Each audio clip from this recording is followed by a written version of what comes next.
Goodbye, Buttermilk. You're so beautiful.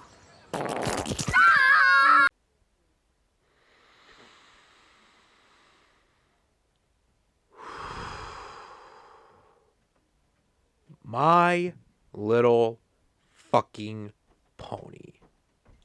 If you're one of my older viewers, you may know of my fascinating relationship with this franchise meant to sell toys to 48-year-old girls. It's obviously been around since the 80s, but I'm mainly referring to the 4th iteration that came out back in 2010, which, as many of us know, unexpectedly gained a huge following of adults, especially men. I remember first watching this back in 2014 when I was 9 years old and really getting into it. Then I briefly stopped following it around late 2015 and got back into it around late 2018, which is also when I started making content for my channel, meaning I've been doing this shtick for almost 5 years. Anyway, this shouldn't be too surprising, but I don't really think my older content's that good. Shitty camera, constant stuttering, trying to record everything in one go with barely any script or direction, along with some other embarrassing things. Going back to My Little Pony, the fandom really started getting on my nerves around mid to late 2019, leading me to stop caring about the franchise entirely around late 2020. Looking back, I may have had a point about some of my reasons for leaving, but I used to have this mindset where if someone were shitting on something I liked and not blatantly saying it was just their opinion, I viewed that as a bad thing, which was just downright stupid because they didn't need to state that anyway. It was like I used that as an excuse to get pissy over others disagreeing with me. I didn't really view it as an excuse, but it definitely felt that way. Even before I had this whole just your opinion mindset, I used to just get pissy over people disagreeing with me anyway. But despite me getting less mad at the fans, improving my content and myself as a person, and having friends who still like the show, I still wasn't bothered to get back into the franchise and wanted to move on to other things. Because when I think back to certain parts of the show and its fandom, I just cringe at how much of a pretentious moron I was. And this, my friends, brings us to today. Back in 2019, when the 4th generation was coming to an end after almost 10 years on the air, Hasbro, the company that owns the franchise, still saw profit in the MLP brand, so quickly began work on a 5th generation.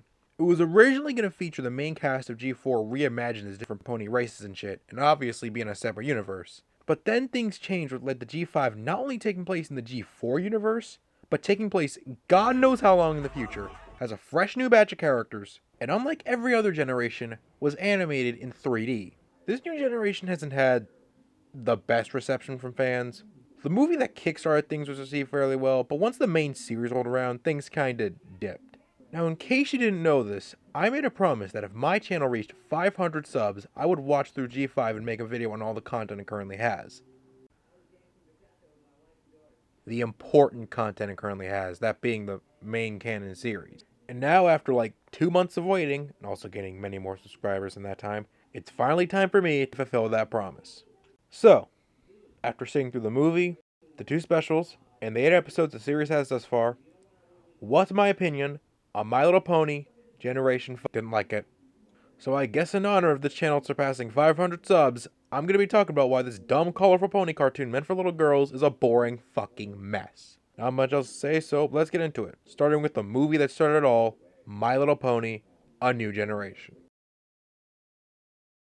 Let's get this over with.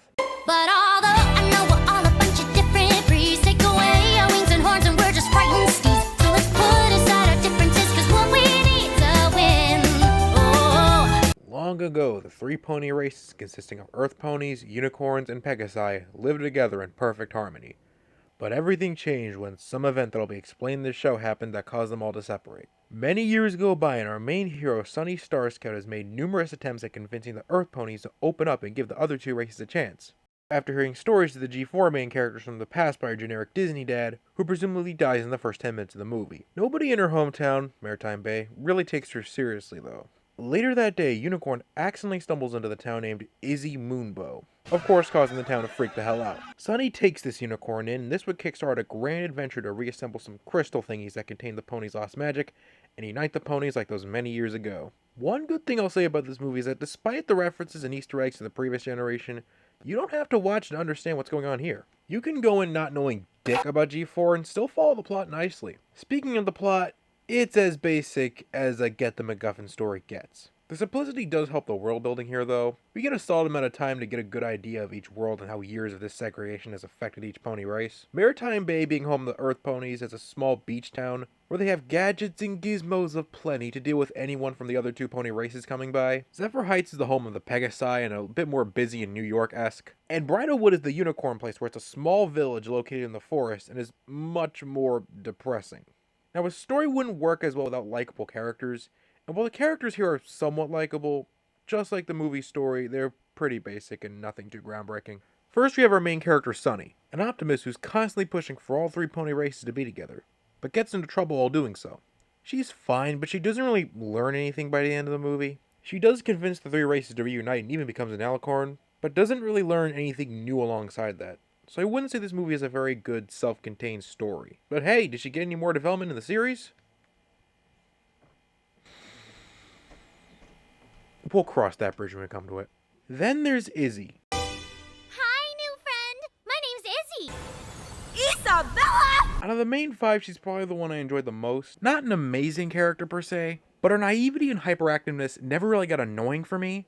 If anything, it was actually pretty enjoyable, and she has plenty of standout moments. And Kamiko Glenn just crushes it as this character. Hitch Trailblazer is a longtime friend of Sunny's and sheriff of Maritime Bay. He's much more strict, being a sheriff, trying to keep his childhood friend in line from her attempts at uniting pony kind, and his town safe, while still having goofy moments here and there. This isn't my kid! You're welcome! He also used to be a racist pussy along with the other Earth ponies, but eventually warms up to Izzy, Zip, and Pip as the film goes along. Another okay addition to the cast of okay characters. As for Zip and Pip, yeah, I don't really care for these two that much. Zip is just a generic tomboy, and Pip is a generic pretty girl who's on her phone a lot. Don't have too much to say for the other characters. Queen Haven, the mother of Zip and Pip, doesn't get much screen time, but is still pretty funny at points. Alpha Biddle, God I hope I pronounced his name right, is more of an obstacle for our main heroes if anything. Someone who's this master of games like Dance Dance Revolution or Rubik's Cubes, and uses this to make deals with other ponies and shit. But he is voiced by Phil Lamar, and Phil Lamar's fucking awesome, so that's a massive W right there. Should have gotten a bigger role, or at least more screen time. Then we have the movie's antagonist. Now for a My Little Pony movie, you probably wouldn't expect a villain who's too threatening or scary, right? Well, that's where you're wrong. For the villain of this movie is one of the most sinister, most diabolical, most horrifying, most heartless villains in any piece of fiction. Literally any other villain doesn't come close to the entity of pure darkness I'm about to introduce. Brace yourselves, folks. Without further ado, this is Sprout. Some dipshit who grew up alongside Sunny and Hitch who's concerned with racism leads him taking over Maritime Bay while Hitch was off looking for Sunny. Yeah, despite this, Sprout isn't really evil per se, just overly concerned about the other two races that he became this dictator. He's fine, I guess. He doesn't really interact with the heroes that much, at least not in his dictator gig. But I guess I did find his childishness somewhat amusing. I also want to quickly bring up that this movie's pretty damn funny. Not too laugh out loud funny, but I really enjoy gags like Queen Haven taking poses for pictures while getting arrested. This weird superstitious dance the unicorns do when someone says a bad word in their eyes. And this one Earth pony yeeting himself in the water when Izzy shows up to Maritime Bay. I believe I can fly. Not every joke lands. For example, I didn't really enjoy this one slapstick scene involving Sunny in some safety room Sprout's mom set up. It was more loud and annoying than actually funny. But other than that, I say this movie's humor is very confident. Then there's the animation. This is a gorgeous film to look at. The lighting is beautiful, the worlds and landscapes are super pretty, the characters are highly expressive and full of personality, super colorful in general. This movie is straight up eye porn. Before we wrap up the movie segment, there are two more things I want to bring up that I don't really think are as strong. Firstly, this movie is a musical, and the songs aren't that memorable. They mostly serve the story fine, but they're just kind of whatever for me. The opening song, Gonna Be My Day, and that one song Pip sings at a party are especially really generic and unremarkable.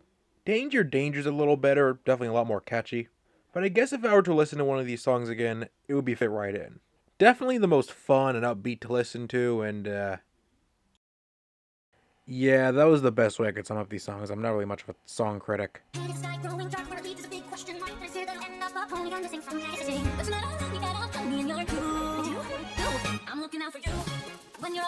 Lastly, let's go over the movie's message. Like I established before, this whole movie is about prejudice. Now, I'm not super engrossed in the topic or identity politics, or politics in general, but I'll do my best to go over how this movie handles its themes. One thing I will say is that this movie is not subtle with the racist shit. It feels like every 5 minutes they're saying something along the lines of, "Oh, the pony races shouldn't be separated, we can reunite, don't be racist, I'm a building." Which may get annoying to some and makes his already generic story more predictable if anything. It's obvious to fans who've been there since G4, seeing as the three races were together in that series, but the preachiness could make it obvious to newcomers too. This movie definitely feels more safe with its message. Not just because of the preachiness, but the racism is also played for laughs a lot of the time. Not in a tasteless way or anything, at least I don't think. The jokes usually center around the pony's reaction to seeing someone from the other races. I'm just bringing this up because I know kids media is able to take this subject much more seriously, even getting a little extreme at times. I'm not saying every piece of kids media has to be super dark or anything, but at the very least, I don't think this movie's message should have been as on the nose as it is. So that's the movie. It sure is a movie. It does have some beautiful visuals, a few enjoyable characters, and some good laughs, but it's weighed down by its generic, predictable story and subpar message. Not the worst animated film I've ever seen, but not the next Spider-Verse either. Again, I don't expect every piece of kids media to be super dark and risky, but you could still do so much better. Oh well. As mediocre as this movie was, I'm not joking when I say that this is where G5 is peaked.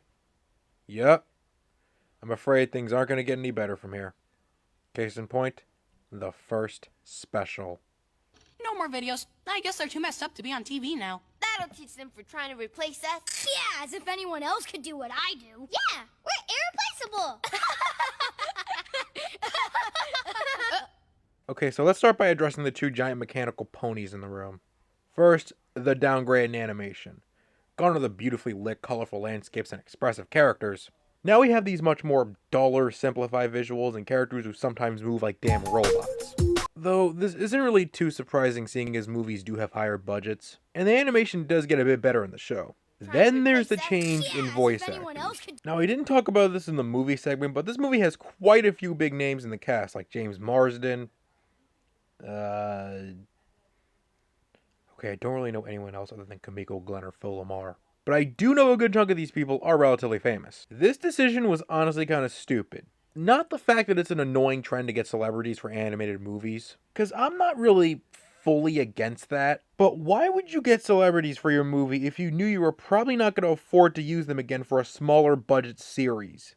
If this were a thing where the movie was a standalone thing and the idea of a show came up after it was released, then that's a different story. But no, this movie was clearly meant to kickstart a series. Why couldn't they do what the Jimmy Neutron movie did? Where they got experienced voice actors to play the main characters who will be important to the series, and got celebrities to play the characters who won't show up in the series, or at least who won't show up all that much. That definitely would have saved them a lot of money. But despite that, I'd say the new cast is fine enough. They do a solid job. They even got Priya from Turning Red to voice Zip, which is kind of cool. However, there's one minor insignificant issue I have. What the fuck have they done to Izzy? Her new voice is just so jarring. Like, listen to this. I've never seen an Earth pony before. We look exactly the same. Except for this, of course. Whoa, hey! Be careful where you point that thing. All the unicorns and Pegasi do. Ta-da! Now you, Sunny, show every pony what you can do.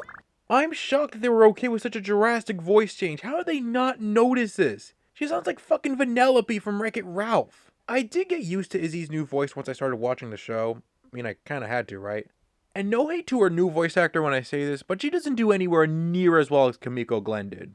I don't know why they couldn't keep her around. She was practically perfect for the role, and not really a big celebrity unlike Marsden. Even Nickelodeon was able to afford her to be the main character of freaking Baby Shark, while also getting Patrick Warburton. Okay, so cheaper animation and change of voice actors aside, is this special any good? This special is not any good. It's mainly about Zip noticing something wrong with the crystal and trying to find out what's going on. This is essentially Zip's story, fleshing out her character by making her a detective. Unfortunately, this isn't enough to make her character more interesting, especially considering her arc in the special about wanting to stay in Maritime Bay, which, by the way, Sunny's friends moved in with her in the new lighthouse, and not wanting to be next in line for the Zephyr Heights throne is completely underdeveloped and glossed over. Like, at one point she was having this conversation with her mom about how she likes Maritime Bay, But before then, we barely got to see her interact with the place and why she wants to stay there. And like I said, that gets ignored for most of the special. It does get some kind of conclusion with Haven accepting her daughter's decision, but there wasn't any proper build-up to make this moment earned or satisfying. But don't worry, this special still has about 40,000 other things going on. Like Sunny's alicorn powers not functioning properly, Hitch finding an egg on the beach and later a pointless marketable plushie, adorable baby dragon hatches. This Karen pony who's jealous of the other two races having special powers. Some dumbass upcoming festival. This feels like 5 separate episodes crammed into one special. And because of this, none of these ideas feel properly fleshed out. And there are some interesting ones here, like Sunny learning to control her powers. It's a natural continuation from the movie because of course you wouldn't know how to use them all of a sudden. Especially considering that alicorns are really powerful. Yeah, they do fuck all with that, and she's just able to control her powers by the end to save the Karen pony. I also like the idea of certain Earth ponies feeling jealous of the other races having cool powers. But all they do with that is just make this character occasionally come in, be a racist bitch, get in trouble by the end, then apologize for being racist. Okay, I think you caught my drift by now. Is there anything else I'm forgetting? Oh yeah, the crystal acting weird. Now get a load of this. The reason for the crystal acting up is because of ponies arguing. Not every single one of them arguing at once, that's straight up fucking doomsday. But if 2 ponies are slightly angry with each other, for example, it'll affect the crystal and fuck up some other pony using magic. This is stupid. How does this crystal expect every single pony to get along flawlessly 24/7? I know arguments aren't inherently a good thing, but they're a natural part of life. Sometimes people just tend to have a small bicker over something. Even people who love each other, especially family. And I think kids should know this. Anyway, yeah, dog shit special. This really should have been cut up into like 4 or 5 separate episodes, because there is too much happening here and none of the ideas are fully realized. They already had a whole hour and a half to sell us in the show, so why did they need an extra special to go along with that? Whatever, at least now we can finally delve into the main series. Is it any better? I know it's still not good, but is it any better?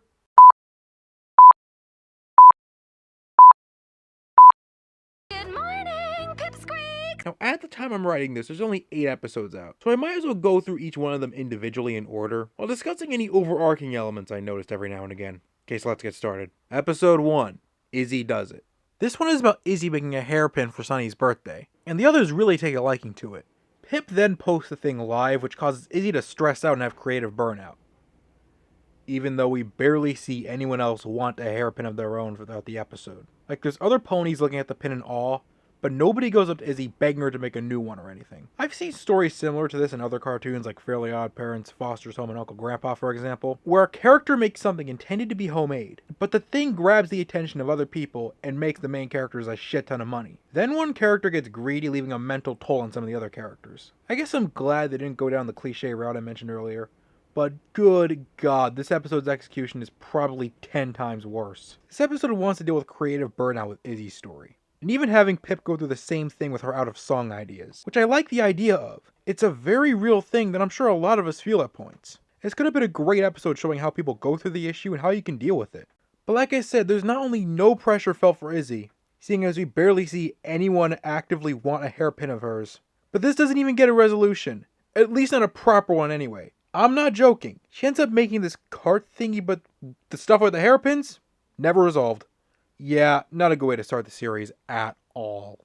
Episode 2, Growing Pains. This episode is about the Earth ponies not knowing how to use their magic properly, and Hitch, being fearful of it, forbids them from using their magic at all. Hitch does get a bit extreme with the rules, with him just forbidding everyone to use their powers, but it's not really hard to understand why. Earth pony magic is a new thing, he's just trying to keep everyone safe. And at first, it creates a pretty interesting conflict with Sunny, who believes these restrictions are bullshit. So in a way, He's out of line, but he's right. too bad they ruined these interesting ideas. At some point in the episode, the Earth pony magic starts getting worse seeing as it hasn't been used. So Hitch gets the 1000 IQ idea of removing the Earth pony crystal from the big crystal. Okay, shouldn't Hitch know that all 3 crystals need to be together in order for every race to have magic? He's seen it for himself when they tried to put together 2 of them. But once Hitch attempts to remove the crystal... What am I doing? You're right. This isn't me. He just learns his lesson, just like that, out of absolute nowhere. As if this episode couldn't get any more rushed, after this, Sunny just tells everyone to control their magic better and that solves the problem. Ha! But this resolution is only made worse with a subplot with Izzy babysitting Sparky, the name of Hitch's new baby dragon. I somewhat established this before, but I do not like Sparky. The design's fucking hideous, and he's just a painfully generic baby character whose only purpose is to look cute and cause problems, which may or may not be important to the plot. He's essentially just as useful as Poof was to the later seasons of Fairly Odd Parents. Going back to the subplot, it ties back into the message of the episode. Izzy ends up letting Sparky completely trash Hitch's office, and the episode paints this as a good thing. So along with how the main plot was resolved, this episode is pretty much saying rules and boundaries suck. Now, I'm sure they didn't intend to execute the message this way, but this is not a good thing to be teaching kids. I get that you can't just put people in a box and obsess over rules, which is what the episode's message was probably trying to convey, but they're still important. They help people know what to do and what not to do, whether they're out in public, at work, while playing a game, and they especially prevent kids from doing shit like this. Other than that, nothing else too important happens here. Only the main character, G4, Twilight Sparkle, showing up as an ugly Zordon knockoff, warning our heroes about the show's main villain, who we'll talk about in a second. Nothing too crazy. Sarcasm aside, I also want to point out that the characters just completely forget about this vague yet seemingly important warning for the rest of the series. Anyway, yeah, this episode sucks. Moving on. Episode 3, Portrait for a Princess. This one is often considered the best episode of G5 thus far, and I can see why. Still not a great episode, though. It's about Zip and Pip getting ready for their annual portrait thing with their mom, and Zip, having no interest in the preparation, taking Pip to find some flour they used in a portrait when they were kids. What they don't know is that this was a trap set up by the show's main villain, who I think now is a good time to talk about, Opaline. Opaline's a boring, generic, underdeveloped Saturday morning cartoon villain, which feels like a genuine insult, by the way, because a lot of them are pretty iconic, whose only real motivation is to be powerful and take over the world, I guess. Now, I don't expect every villain to be written with super sad backstories and understandable complex motivations. Sometimes a villain can have a shallow motive and they can still be fun and memorable. I think a good example is Big Jack Horner from Puss in Boots 2. His main goal throughout the movie is to have all the magic in the world to himself. But what makes him so memorable is the fact that he's essentially an irredeemable monster, as said by Jiminy Cricket. He's willing to kill people and let others die just to get what he wants. And he acknowledges how scummy he is, which is where the humor comes from. Opaline just doesn't have anything interesting or enjoyable about her, other than admittedly a pretty cool name and voice performance. Not to mention she's one of those villains who barely does anything and lets the quirky sidekick Misty do all the work, which not only makes her more uninteresting, but less threatening as a villain. I'll talk about Misty later, but let me just say for now, she's probably the only somewhat interesting character in this entire series. Now where were we? Oh yeah, so this episode focuses on Zip and Pip's relationship and how they sort of drifted apart as they grew up. Sort of makes sense considering their drastically different personalities and interests. Their dynamic in this episode is fine, but I kinda wish we saw them argue more often throughout the past few episodes, and the movie in special too, to really get the impression that they don't get along anymore, and to make the big emotional blowout in this episode much more impactful. Cave? Ooh, yeah! It's great acoustics. Could you not be so annoying? Don't even know why you're here. I did all the homework in this investigation. I deserve to see what I tracked down. Well, when you found it, go ahead. Take your picture. Well, maybe I don't want to anymore. Wouldn't want to ruin my feed with the bad vibe you brought to the bloom. What? Seriously, you're not gonna take a single thing after all we've gone through? Well, if you hadn't lied, we wouldn't have gone through anything.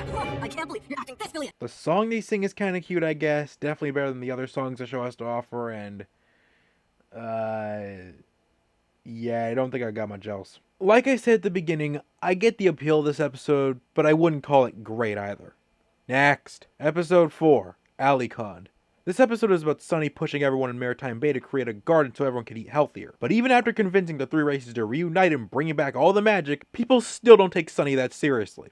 At least not in her Alicorn form. By the way, what the fuck happened to Sunny here? Wasn't she supposed to be our main character? Didn't we spend an entire movie with her as the lead? Why hasn't she gotten anything interesting to do throughout the series? Only 2 episodes so far actually have her in a starring role. Like, what the hell's up with that? Anyway, back in the first episode, Misty, I also forgot to mention Opaline and Misty were in the first 2 episodes, but didn't really leave much of an impact, sneakily gave Sunny some kind of mirror for Opaline to spy on her. And in this episode, Opaline uses the mirror to manipulate Sunny, so Sunny can team up with her, seeing as they're both Alicorns. And I'm not joking when I say Sunny doesn't get the slightest bit suspicious at the fact that her mirror, which at one point just showed up in front of her, is suddenly talking to her in a different voice and telling her to do evil shit. That's another issue, by the way. Sometimes these characters will do really stupid shit either for an unfunny joke or to move the plot along. It's not that frequent of an issue per se, but it's pretty noticeable.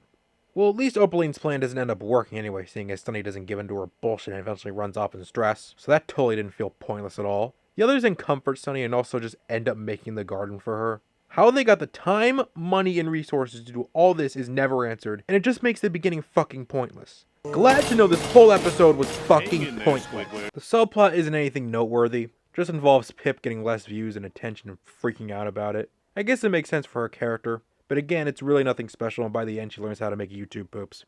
Okay, moving on. Episode 5, the Cutie Mark Mix-Up. This one is about Hitch and Sunny fighting about whose job is easier, and Sparky sneezing in front of them. By the way, I forgot to mention Sparky has magic fire, causing their cutie marks to switch. Cutie marks being ass tattoos the ponies have to showcase their talents or hobbies. And they just decide to do each other's jobs because of this. Don't they have control of their own lives? Why are they just letting the tattoos dictate what they do? Other than that, yeah, pretty basic by-the-numbers body-switching episode. And by the end, they learn their lesson and their marks switch back for some reason. Anyway, the ever-so-funny subplot involving the other three chasing animals around the lighthouse was pointless fucking noise, only there because the episode needed to fill time. I think now's a good time to bring up the comedy throughout the series, because it also had a massive downgrade from the movie. Some jokes are pretty funny, but a lot of the humor here is just loud nonsense like the subplot or characters being stupid. One more thing to bring up about the episode, Opaline sends a terrible CGI battle to spy on our heroes, and ends up discovering Sunny's lantern having magic in it. Which leads into Episode 6, Traditional Unicorn Sleepovers. So this one's about Opaline sending Misty over to Sunny's for a slumber party so she can steal the lamp. Izzy's especially excited to have her over, seeing as they're both unicorns. While at the slumber party, Misty ends up kind of enjoying herself. Yeah, she's definitely gonna go good at some point. Anyway, like I said earlier, Misty is the only character in the schlock that I actually find remotely interesting. She starts off as a generic, quirky villain sidekick, but the last few episodes seem to be setting up some kind of redemption for her. It's not really saying too much. I mean, her redemption feels kind of bare bones and basic, but compared to our main heroes, who at this point are just really shallow and boring with barely any notable development, Misty's redemption arc is at least something notable, and at least they aren't rushing it or anything, like a lot of villain redemptions these days. Other than that, not much else to say about this episode. It's fine enough, I guess, probably one of the better ones, but there's one more thing I should bring up. So at some point in the episode, the gang tells stories, and Sunny tells a story of how the ponies separated in the first place. She says that a unicorn heard an earth pony, which caused some kind of outrage amongst the ponies. That's when Twilight decided to contain all the magic in the 3 crystals we see, and that's how all the races separated. Misty also tells the same story told to her by Opaline, where Twilight was greedy or something, I can't really remember too well. But it was definitely something evil. Now, Misty's story is obviously fake because it was told from the perspective of the villain, but Sunny's story is just stupid. How did one mishap between the 2 races cause a separation? Has something like this not happened before? Like, I'm sure moments like this happened in the G4 series, where a pony from one race hurt a pony from another race, and that sure as hell didn't cause any outrage. So what the fuck happened here? Now, despite what I said, I did hear one review say that Sunny's story might also be fake, and eventually we'd learn what really happened. I mean, yeah, the story itself is pretty vague, not to mention they created a whole other fake story from the villain's perspective. But if this is the real backstory they want to go with, then yeah, that's not good. Okay, we're in the home stretch now, thank God. Only 2 episodes left to talk about. Let's get this over with. Episode 7. Who'f done it? This episode picks up right where the last one left off, with Misty stealing the lamp and leaving it there for her to pick up the next day. Wish the episode gave a reason for that, but whatever. The next morning the gang discovers this, obviously, so now it's up to Zip to find it, along with her new spy gear she just has now, I guess. Later on in the episode, Pip finds it in the garden. Yeah, totally didn't see that coming, and she decides to give it back. Well, this is a pretty short and pointless episode. Guess I better start talking about the next. Aww. But she already looks so happy. If I give it to her, her fun will be over. I guess the lantern doesn't need to be found right now. You fat, bloated idiot! So as you could see, Pip has the 100,000 IQ idea to just keep the lantern containing powerful magic just because Pip was having fun with her detective shtick. Master, you idiot. Pip didn't know that the lamp was super powerful. Did you even watch the previous episodes? Well, you think she would have figured that out herself, seeing it has a magical rainbow glow that's even similar to the one containing the crystal. But whatever, there's not a whole lot to say about this episode other than that. We already know what happened with the lantern, so everything in between just feels pointless. Just a bunch of random nonsense. You're just waiting for Zip to find out Pip took the lamp. I will say the ending is just ass, though. So Zip accuses Misty of taking the lamp, but after finding out that Pip took it, Zip just lets Misty off scot-free without any more suspicion. So I guess every moment of Misty acting genuinely suspicious at the sleepover, like her constantly stuttering, her acting like she's never been to Bridalwood, and even Zip overhearing her talk to Oakley at the end of the previous episode, I guess all that means nothing to you, Zip, huh? Brilliant detective work. Not a good episode. Let's move on to the last one. Episode 8. Have you seen this dragon? At the end of the previous episode, Opaline gets the idea to take Sparky to use his magic fire to become powerful and shit. So Misty takes Sparky and hides in the lighthouse closet. Yeah, great hiding spot, Misty. No one will ever get the idea to look in there. You're lucky everyone was stupid enough not to do so. Anyway, yeah, this episode sucks. Sort of has the same problem as the last one where we know what happened and who took what. But the episode just chooses to waste our time with pointless nonsense and unfunny jokes. All we see is just characters trying to find Sparky with wacky hijinks ensuing, like Izzy making some kind of loud thing and Hitch becoming Batman, and good lord, this is fucking boring. Misty's subplot isn't any better, it's also just pointless, ever so funny shenanigans with her trying to get Sparky under control. They even rip off Home Alone at one point. Whatever, this episode ends with the main character singing Come Home Perry, which by the way, it's never been established that Sparky was into music, so why does this even work? They get Sparky back, Misty brings back some of Sparky's magic fire to Opaline, and we get another lead into Misty's redemption. Some pony made of fire. I've never met a heart so cold. She was literally teaching you how to laugh maniacally, you dumb bitch. Well, that was a massive letdown, even if I wasn't expecting much in the first place.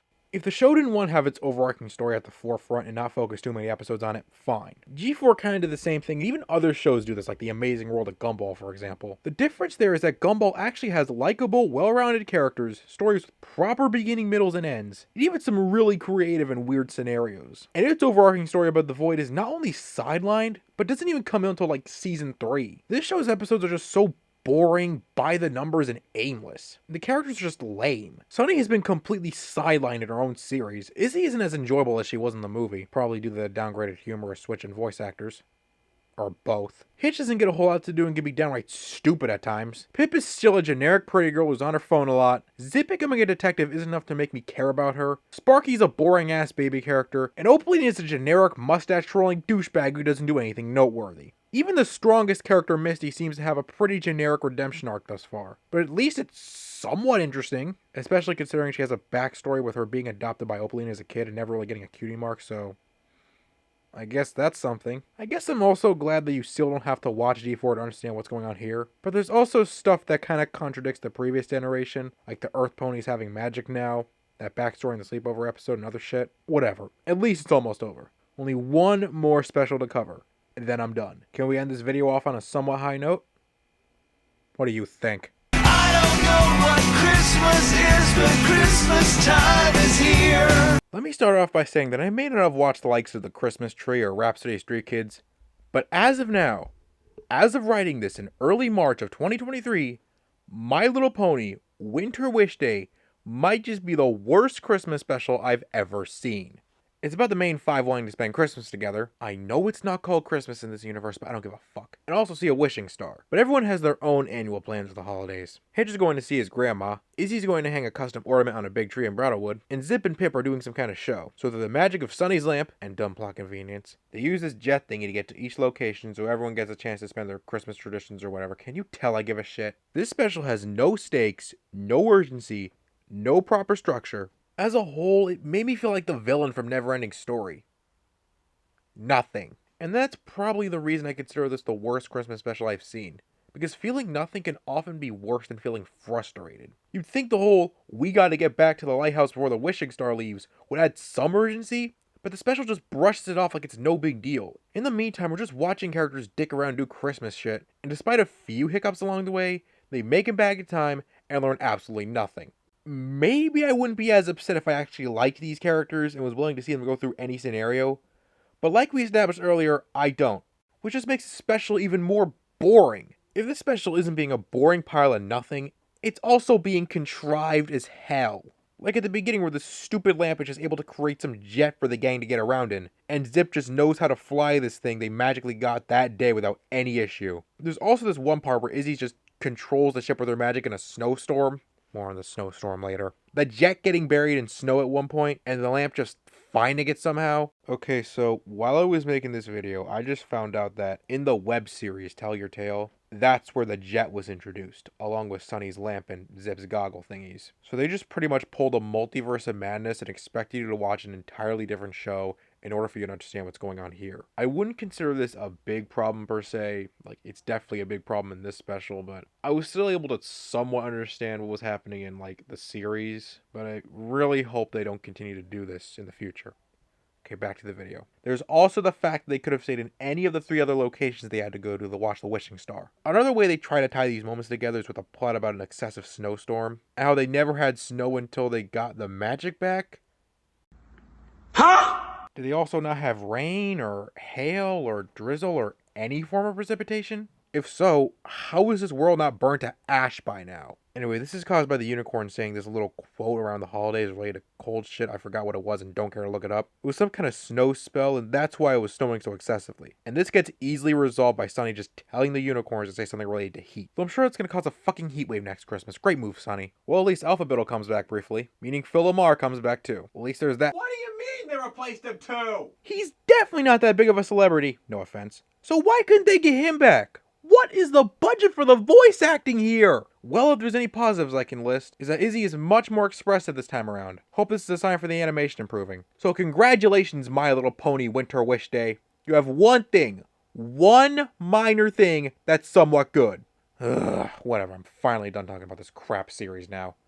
Yeah, if it wasn't blatantly obvious, I did not have a very exciting time watching through this series. At best, it's perfectly average background noise to show your kids up, though I prefer it if you show them good content alongside this. At worst, it's boring, unremarkable, poorly written schlock with unfocused stories, subpar animation, vapid, uninteresting characters, and unfunny humor. This brand may be targeted at little girls, but there was a reason why its 4th iteration got as popular as it is.